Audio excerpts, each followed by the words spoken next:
Something about the Fallout Season 2 premiere hit me way harder than I expected. It was the feeling that the episode didn't end when the credits rolled. It just stayed with me. This level of unease that you feel afterward, where nothing specific feels wrong, but everything feels off. And the more I sat with that feeling, the more I realized this episode wasn't trying to shock us. It was trying to put us in a certain mindset. One where things look stable on the surface, but feel deeply wrong underneath. And once you start diving into these layers, the episode starts to reveal a very specific pattern. One that completely reframes what this story is actually about. Welcome to The Real Spot. I'm Bobby Foster. Let's dive in. When Robert House is introduced, he doesn't immediately give villain. He does seem off though, just like I felt after watching this episode. His dialogue isn't exactly menacing, but him going against the everyday workers feels unsettling. You get the vibe that this is just some rich guy that just doesn't get it. That just doesn't get the everyday woes the workers go through. Our primary concern at Robco Industries is creating greater efficiency in the workplace. He's defending this advancement in robotics that threatens to take away people's jobs, which is an all too real threat that we're facing today. But what's off-putting here is you're not feeling scared of this guy when you see him,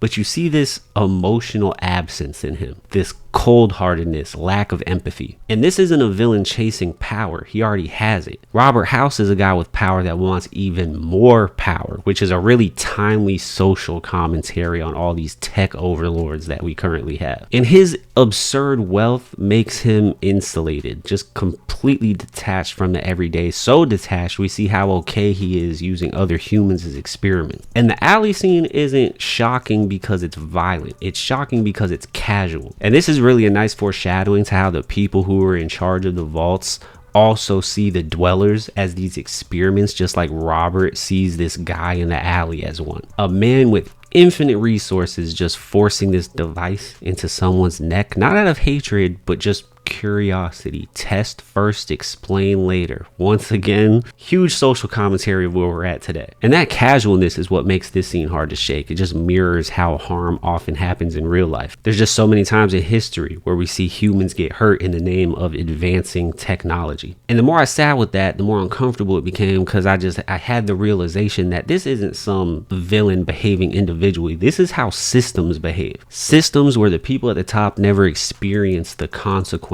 of their decision, where their drive for data only gives them more access and more profit and more success. And suddenly Fallout stops feeling like this exaggerated sci-fi and starts feeling more like real life commentary. Because that neck device isn't just creepy, right?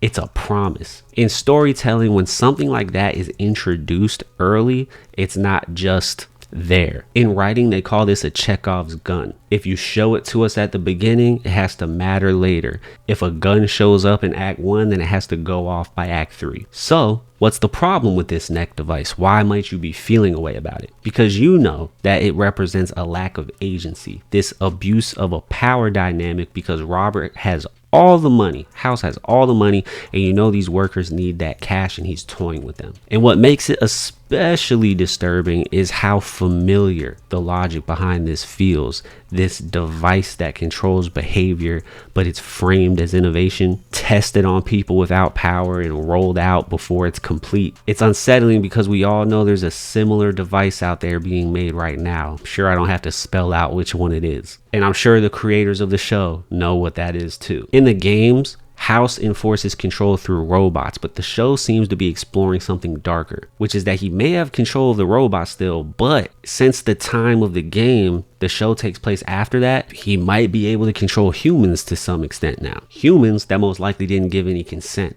And even if they did, they're clearly being exploited anyway. That's when you realize this isn't about technology going wrong. It's about technology being used as intended by people who don't have to live with the consequences. By the way, if you care about what a story does to you rather than just wondering what happens next, this channel is built for that. So go ahead and like and subscribe so more videos like this can show up on your feed. And all of this brings us to the vaults. Fallout has always been honest about something, which is that the world didn't end because of ideology. It ended because of concentrated power. And that's why the vaults are so important. They weren't just shelters, they were laboratories, controlled environments where human behavior could be observed under stress. And we know this from the video games, and we know this from the first season, but the reason it's important right now is because we need to realize that safety was never the goal. And that's what Vault Tech was selling, right? It seems like that's what Robert House is selling, but that's not the truth. They just want to brainwash people. And the communist vault we see in this season is a perfect example. Someone on that board decided it would be useful to test an entirely different system on real people, not to help them, but to study them and to see if they could be brainwashed into something against their will. And it feels extra cruel because in the Fallout world, they were already faced with anti-communist propaganda to begin with, so they brainwashed them once and now they're experimenting and brainwashing them again. And let's remember that these vaults were originally made to run experiments to see who would be the right people who could colonize another world to reset society. But this comes with a realization after seeing how all these experiments turned out.